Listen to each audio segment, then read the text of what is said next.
Alright, today I'm going to do a review of the Oregon Trail Cookbook, a historical view of cooking, traveling, and surviving on the trail.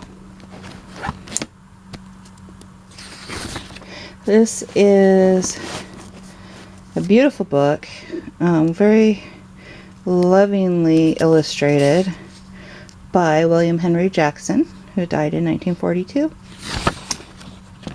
It has a history of the Oregon Trail,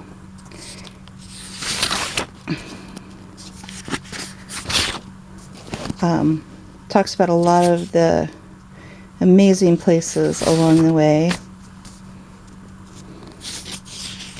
It talks about the covered wagon and how they were put together, what was generally packed to make it from one end of the trail to the other. It talks about the cookery items that were needed, which were generally a cast iron skillet, a Dutch oven, or a spider. And a spider was a skillet or a Dutch oven that had feet that went over a fire because you didn't necessarily have a flat surface to cook on like you would with a skillet.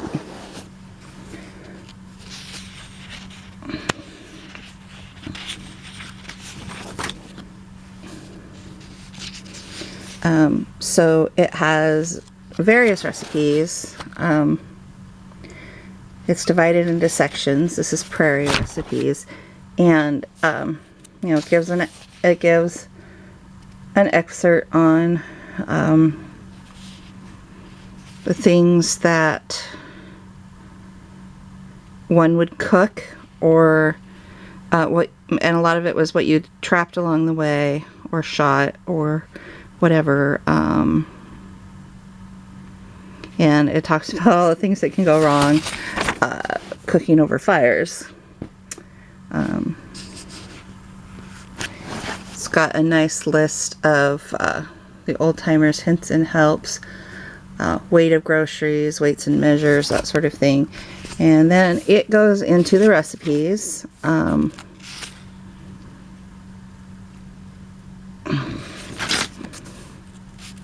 It has authentic recipes from the time period, and then it also has some modernized recipes that about give the taste of what the food would be like, but they use some convenience foods in them, like potato flakes or cream of something soup. So while I don't benefit from the modern recipes, the old-time recipes are really interesting. And I'm definitely going to make some of them because they have a lot to offer.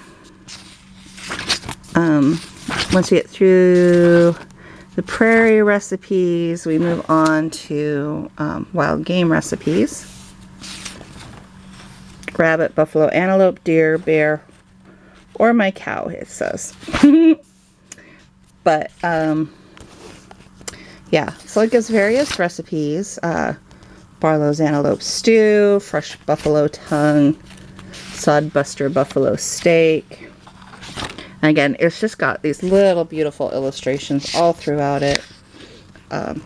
Elk Swiss steak, venison backstrap, plod along rabbit. It even has bear meat recipes.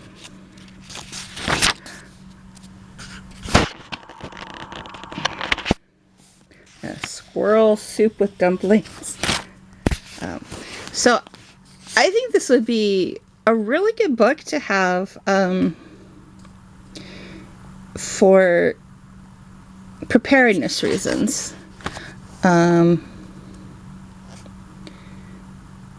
see, Westport walleye fish fry, Platte River catfish fillets, because I think it would be good to have, because, you know, in a grid down situation, if you are cooking over a campfire and you are hunting, or even if you're not, even if you're just using up your what was in your freezer or something,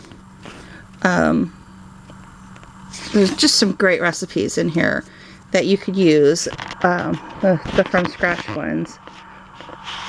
And even, you know, if you have cream of something soup, or you know, potato flakes or whatever you need in storage, you could even make up some of the ones that don't.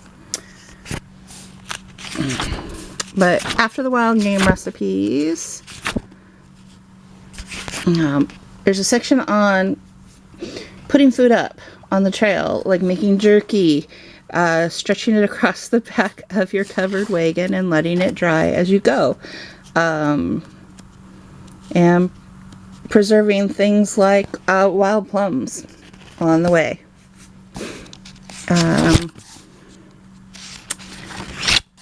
There was a big section on drying, sun drying as you go.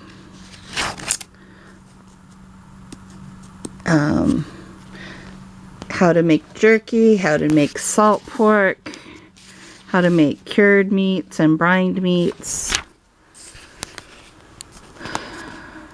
even how to make lard. Now this part I found particularly interesting was keeping eggs fresh. The method that looked the most interesting to me was packing it in fine cornmeal, where you put down a thick layer of cornmeal, and then you would stand the eggs up in it, and then you would cover them, and you would cover them enough that you could then stand the next set of eggs up in them, nothing ever touching, and you go all the way up your crock and keep doing that. That looked really, really interesting. And the other one, they call it land plaster, which you could use land plaster the same way as you're using the cornmeal. And then there was preserving it in unslaked lime, but that one doesn't, from what I've seen, it's not as effective. The sealing it with borax, I like that one, and in paraffin. So then we move on to a section that's all devoted to Dutch oven cooking.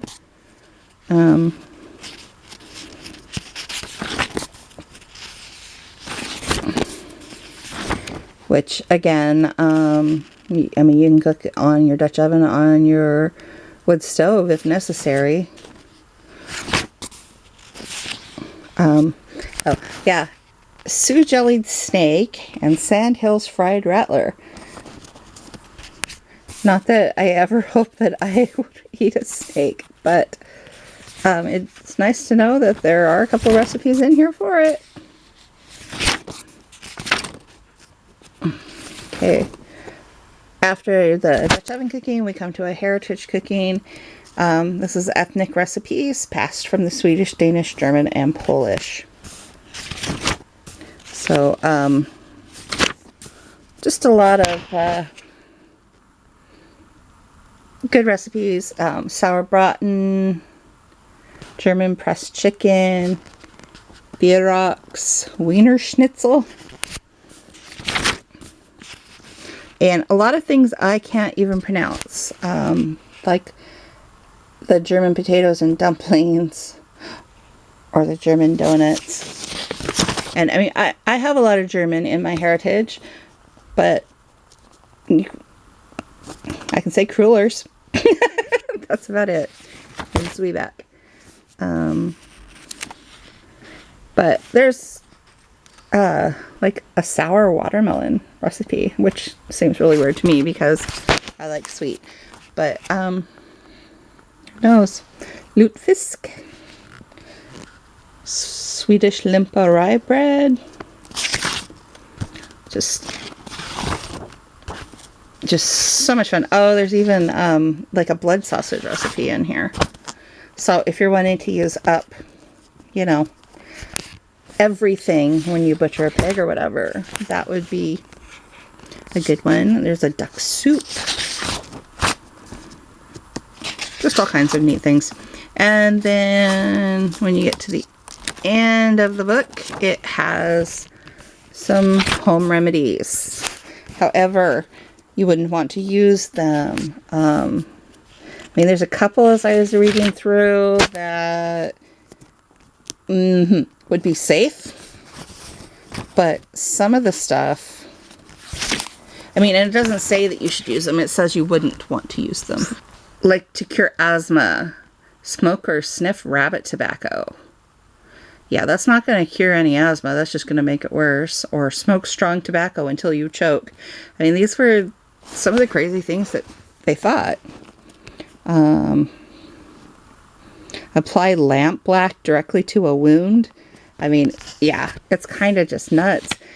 But there were some things, you know, that like a magnet draws arthritis out of the body, which is something, there's a whole holistic field that uses magnets for that, for drawing pain out of the body. But again, for burns, put hot coals on the burn place and pour water over them. The steam will draw the fire out. Yeah, I don't think so. I think you'll just burn yourself worse.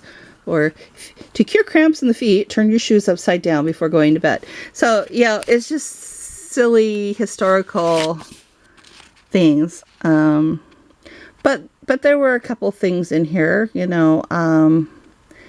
Boil 2 roots of wild ginger in a cup of water. You know, ginger is good for a lot of things.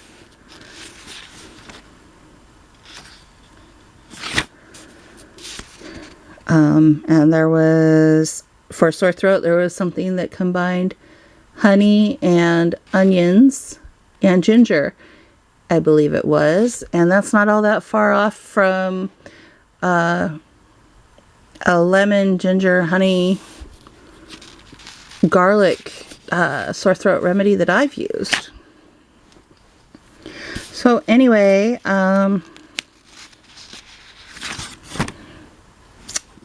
it's a fun book, and it's got a lot of good information. So let's see, I think it said where to get it from.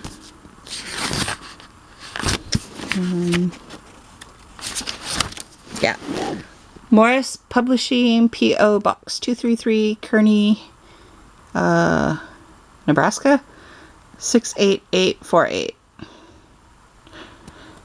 So anyway, it was an interesting book to read, and I'll definitely be using the food recipes in the future.